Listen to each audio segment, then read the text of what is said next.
روزہ ہمیں یہ سکھاتا ہے، روزہ ہمیں بہت سارا سیکریفائس کرنا سکھاتا ہے کہ کیا کیا کچھ ہمیں چھوڑنا چاہیے اللہ کی راہ میں، اور کیا کیا کچھ ہمیں اپنانا چاہیے اللہ کے لیے۔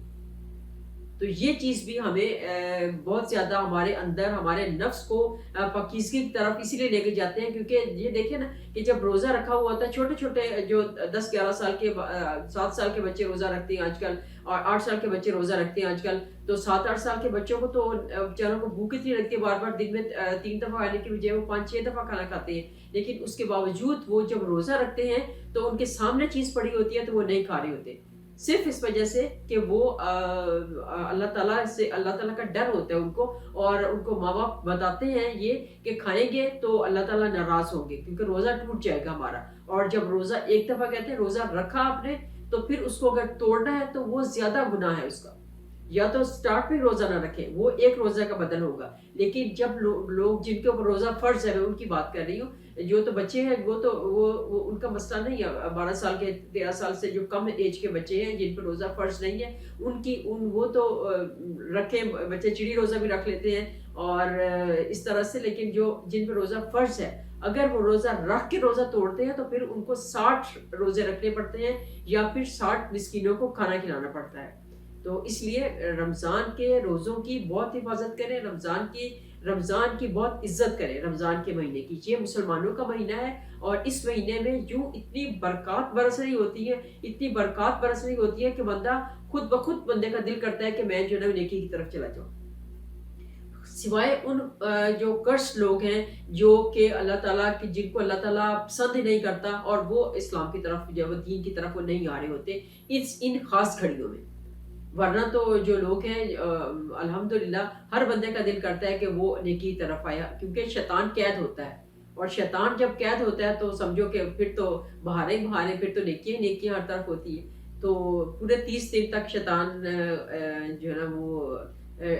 قید میں ہوتا ہے۔ ناظرین، ایک اور خاص بات جو میں نے آپ کو بتانی ہے کہ اپنے جو غریب غربا لوگ ہیں خاص طور سے آپ ان کی بہت کیئر کریں، رمضان میں سحری میں افطاری میں جو آپ دیکھیں کہ آپ کے گھر کے قریب کوئی ایسے لوگ ہیں جو بہت دیندار ہیں، روزہ رکھتے ہیں اور ان کے پاس راشن پانی نہیں ہے، تو آپ ان کو ضرور وہ کھانا پرووائڈ کریں، اور ان کو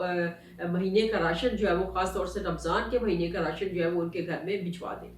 تاکہ اس طرح سے آپ کو ڈبل سے ٹرپل ثواب جو ہے وہ ملتا رہے، وہ روزہ رکھیں گے تو اس کا بھی ثواب آپ کو ملے گا، جو آپ اپنا روزہ رکھیں گے اس کا تو ثواب ملے گا ہی ملے گا آپ کو۔ تو غریبوں مسکینوں کی بہت ہیلپ کریں، ان کو راشن دے دیں، یا کوئی اگر سفید پوش لوگ ہیں خاص طور سے کچھ تو مانگ لیتے ہیں، لیکن کچھ بیچارے سفید پوش لوگ ہوتے ہیں جن کا آپ کو پتہ ہوتا ہے کہ یہ ہیں تو بیچارے غریب لیکن وہ مانگ نہیں سکتے ہیں، تو ان کی بھی ڈھکے چھپے آپ ان کی بھی ہیلپ ضرور کر دیں، اللہ تعالیٰ اس سے بھی بہت زیادہ خوش ہوں گے۔ اور اس کے بعد رمضان کی، کیونکہ یہ ایک ہی ویڈیو ہے تھوڑی سی، اس میں تھوڑا سارا جو ہے نا وہ ہر ایک چیز کو ذرا چھوٹے چھوٹے سے پوائنٹس بنا کے تو ان کو میں بتا رہی ہوں۔ اس کے بعد آتا ہے رمضان کی تراویح، ہر سال ہی میں دیکھتی ہوں کہ یہ ایک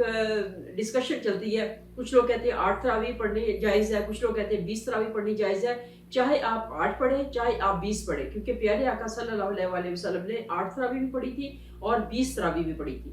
تو آپ تراویح پڑھیں ضرور، اور تراویح کا بہت زیادہ ثواب ہے تراویح پڑھنے کا، اور خاص طور سے تراویح میں مغفرت کا وعدہ کیا ہے اللہ پاک نے، کہ جو تراویح پڑھے گا اس کی مغفرت ہوگی، تو آپ کیوں یہ سارے کے سارے مقدس گھڑیاں ہیں اور مقدس جو ہے وہ دن ہے، مقدس راتیں ہیں، اور ان سے آپ کیوں فائدہ نہ اٹھائیں، اگر آپ کو اللہ تعالیٰ یہ دیتا ہے تو آپ ان کو ضرور اویل کریں۔ اس کے بعد پھر آپ قرآن پاک کی تلاوت جو ہے وہ سب سے ضروری ہے، قرآن پاک تو نازل ہی رمضان میں ہوا تھا، تو رمضان المبارک کے مہینے میں قرآن پاک کو ضرور ختم کریں، مجھے یاد ہے ہم لوگ تو 4 یا 5 قرآن پاک تو ضرور ختم کیا کرتے تھے، منیمم 4 ہوتے تھے، یا کبھی بہت زیادہ پڑھتے تھے تو 5 قرآن پاک بھی ہو جاتے تھے، اتنا زیادہ ہم لوگ شرطیں لگا کے بہن بھائی پڑھتے ہوتے تھے کہ میں نے 3 ختم کیے ہیں، میں نے 4 ختم کیے ہیں، وہ کہتا تھا میں نے 5 ختم کیے، تو اس طرح سے قرآن پاک کو بھی ایک دفعہ تو کہتے ہیں قرآن پاک کا حق ہے کہ اس کو رمضان المبارک میں ایک دفعہ کمپلیٹ اس کو ریسائٹ کیا جائے۔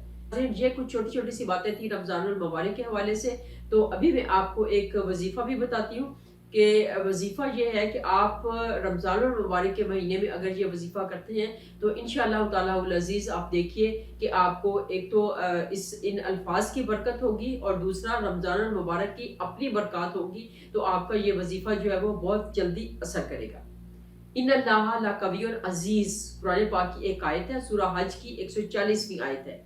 تو یہ آپ نے ان اللہ لقوی عزیز، تو یہ آپ نے آیت 111 مرتبہ پڑھنی ہے۔ اس کو آپ فجر کی نماز کے بعد پڑھ لیں، ظہر کی نماز کے بعد پڑھ لیں، عصر کی نماز کسی بھی نماز کے ساتھ، اگر تہجد ہے تہجد کی نماز کے بعد آپ پڑھ لیا کریں۔ تو 111 دفعہ آپ نے اول آخر 11 دفعہ درود پاک پڑھ لیں۔ جو بھی دعا کریں گے انشاءاللہ اللہ تعالیٰ ضرور قبول کریں گے، اور یہ بہت مجرب